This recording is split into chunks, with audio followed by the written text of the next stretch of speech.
Saturday night down in Chester was truly a night to remember. The Philadelphia Union were hosting an alumni night celebrating 10 years of Union soccer, and what better way to ring that in than a little I-95 rivalry against DC United. But the Philadelphia Union took care of business, and here on DOOP By The River, we got you covered because we're going to review this match. And the battles, that is all coming up next. Done!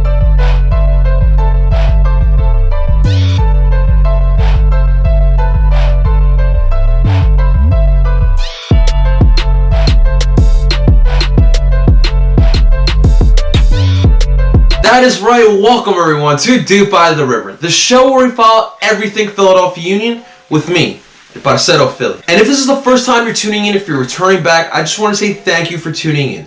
But please, subscribe to the channel, hit the bell button for notifications, share this to help me grow soccer here in Philadelphia. We're trying to get to 100 subscribers, and I could really use your guys' help. That is right, August 24th, Union DC United playing their second and hopefully their last match this season. And for DC, it was all about revenge. A couple weeks ago, we went down to DC into their home, and we put the beat down on them, winning 5-1. And this upcoming match, there was a lot more on the line. We just got done a bad loss up in Chicago, which we lost 2-0, and we had alumni night. 10 years of Union players were there in Talent Energy. Talent Energy was packed with Union fans. The atmosphere down in Chester was electric. And for the Union faithful, nothing less than 3 points was the expectation. And what made Union faithful a little bit more comfortable heading into this match? No Wayne Rooney here, as he got a red card this past Wednesday against New York Red Bull. And that would be a huge loss for DC United. Alright guys, we'll just dive right into this game. And let's start with the formations and the starting 11 Jim Kirchin went with for DC United. And with the formation, Jim Kirchin switched it up on us. I predicted we would go with the 4-4-2 diamond, like we always go with match in and match out. But Jim Kirchin surprised us, and he went with the 4-2-3-1, the faithful formation that we know he's comfortable with. But it was a move that proved to be the right decision for the Philadelphia Union. And in goal, who else? Andre Blake. And Andre would have a good match, but it was very quiet. He didn't have a lot of pressure put on him as the Union took care of business in the back line and in the attack as well. But still, he did his job in a good match on his behalf. In the back line, we saw a little bit of a surprise. Starting from left to right, we saw Kai Wagner, Mark McKenzie, Jack Elliott, and Ray Gaddis. Now, obviously, the surprise here was seeing Mark McKenzie getting a start here in the MLS season. He's been hampered with injury and with just competitiveness in that left center back position between Rillian Collet and Austin Trusty. He really hasn't been able to find his way into the starting 11, but he worked his ass off in training, and Jim Kirchin rewarded him by giving him a start here against DC United, and Mark McKenzie repaid Jim Kirchin with an excellent performance. He looked very comfortable, he looked like he did not miss a beat, and he was just confident. Now, it leaves the question, what's going to happen with this position going forward? You've seen 3 guys now play his position, and to be quite frank, all 3 of these guys can play that position.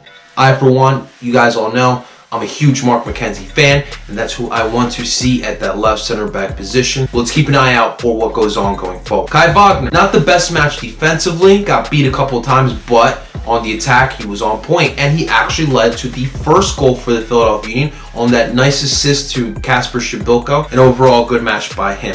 Jack Elliott would be the culprit of the lone goal for DC United, but still had a very good match, intercepting balls. There was a touch on his long ball as well. Still a good match by him. Let's move to the midfield here. We saw 5 guys in this midfield in this match. Let's start with the central defensive midfielders. We had Harrison Medunian at the left. We had Alejandro Bedoya at the right.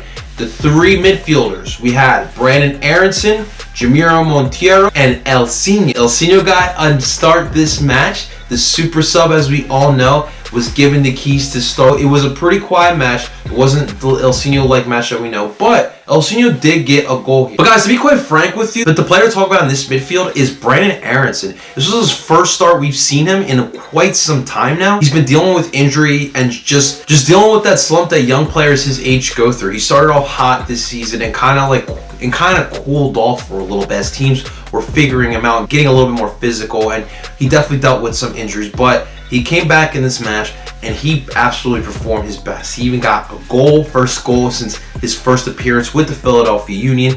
And honestly, bravo, this is what we needed from Brandon Aronson, just showing teams that the depth of our midfield is insane. We're talking about Marco Fabian, Jamiro Monteiro, Ilsinho, Alejandro Bedoya, Anthony Fontana, Warren Crayval. Those are 7 guys right there. And also it makes Jim Kirchen's job a little bit easier, as he can change the face of the midfield match in and match out, and that's pretty dangerous, I might say. In the second half, Jim Kirchen would switch up this midfield as he subbed out all 3 of these guys. Fafa would come in for Brandon Aronson, Marco Fabian would come in for Ilsinho, and Warren Crayval would come in for Jamiro Monteiro. Bad news for the midfield here is that Alejandro Bedoya unfortunately accumulated too many yellow cards, and he will actually be suspended for our next match against Atlanta United, which is going to be crucial. But I have faith that Jim Kirchen will figure out a way to replace Ali's production, but more importantly, Ali's leadership. Up top as a lone forward, Kacper Przybylko, who actually is up for Player of the Week for the MLS. Oh my God, what a match this guy had. He was a contributor for all 3 goals, scoring the first one, assisting in the other 2. Honestly, his awareness, his vision was on point in this match. And honestly, he is the main reason why we won this game. And despite all the forwards that we have and signing Andrew Wooten, Kacper Przybylko has absolutely separated himself from the other forwards.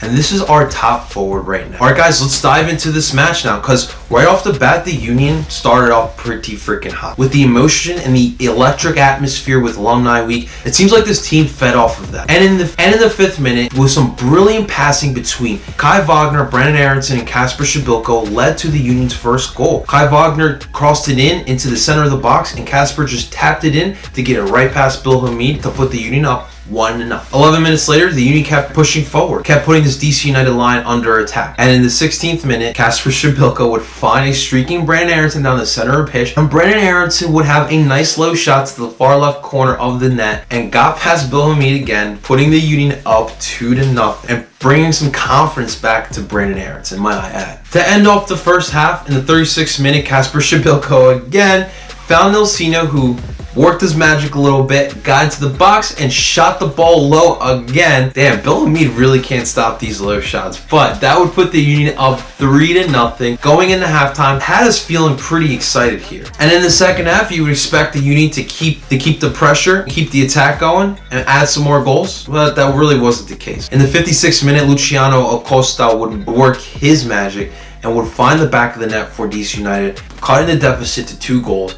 And the score was 3-1. And at that moment, Luciano Acosta thought there was going to be a comeback. Man, that boy was wrong. It would be a grind in the second half, but the Philadelphia Union would stay strong and would not allow this comeback to happen. And the Philadelphia Union, found a way to win this game, the final score being 3-1. This is a much needed result, because our stretch of matches are going to get more difficult going forward. Now in our history with DC United, we've had our way with them in the past, but this year, guys, we absolutely destroyed. We might as well own Audi Field ourselves. And combined with both matches, the Union won 8-2 on aggregate. That is absolutely a beatdown on a single team. And obviously in this match, there was no Wayne Rooney, which was a big loss for DC United. But right off the bat, DC looked flat. And credit to the Union, they did take advantage of that. You can only control what's in front of you, and the Union controlled exactly what was in front of them. And honestly, really have to give credit to Jim Kirchen for constantly this season switching up formations and switching up starting lineups, giving confidence to different players that you honestly wouldn't expect it. We've seen it bringing back Warren Crayval after missing so much time and seeing him have a great performance.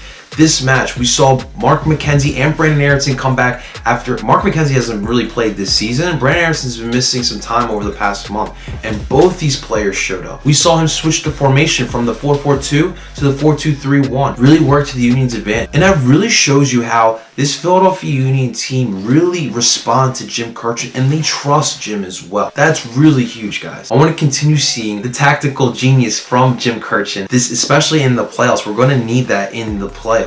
And guys, when we look at the stats, the Union won in this category again and won the match, something we've seen the Union not do this season. But when we look at the stats, Union had 14 shots with 5 on 1 target and 52% of possession, while DC only had 7 shots, 4 of those on target, and 48% of possession. And the standings, the dog race between Philly and Atlanta, Both of them are on top of the East with 48 points, making this week's matchup ever so more crucial. Behind those two, we have NYCFC, who are creeping right behind both of us with 47 points. Energy Drink Team from North Jersey are trailing 6 points behind the top 3 with 41 points.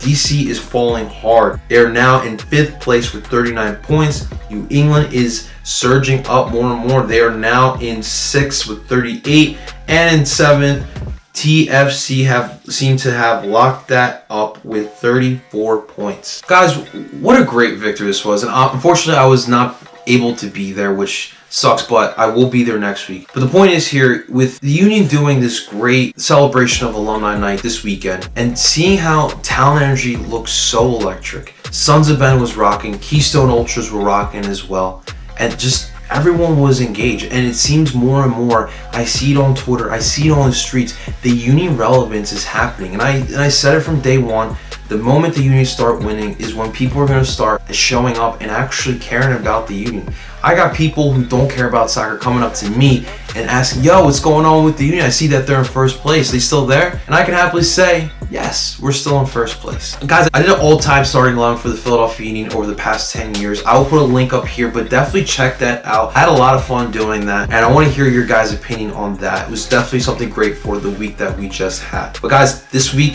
like I mentioned, it's Atlanta. This is probably the biggest game in our franchise's history. This is for first place in the East. This is for home field advantage. Like Jim Kershaw has stressed all season long, we want to be where we want to be come November time. We gotta win matches like this. I want home field advantage. I don't want to go down to Atlanta if we have to go all the way to the Eastern Conference Finals. I want to play in Philly. I want Philly to be behind us. Let's get this. It's gonna be an exciting week. I got a lot of buddies coming up from Atlanta. We'll have a preview video for that. It's gonna be all hunky-dory. But guys, thank you so much for tuning in to DOOP By The River. Really appreciate it. If you are a fan of the Philadelphia Union, or you're a fan of soccer in general, please hit the like button, subscribe to the channel, hit the bell button for notifications, share this video. Help me grow soccer here in Philadelphia. We're trying to get to 100 subscribers, and I can't do that on my own. Could use your guys' help. And until next time, my Dooperos, Doop on.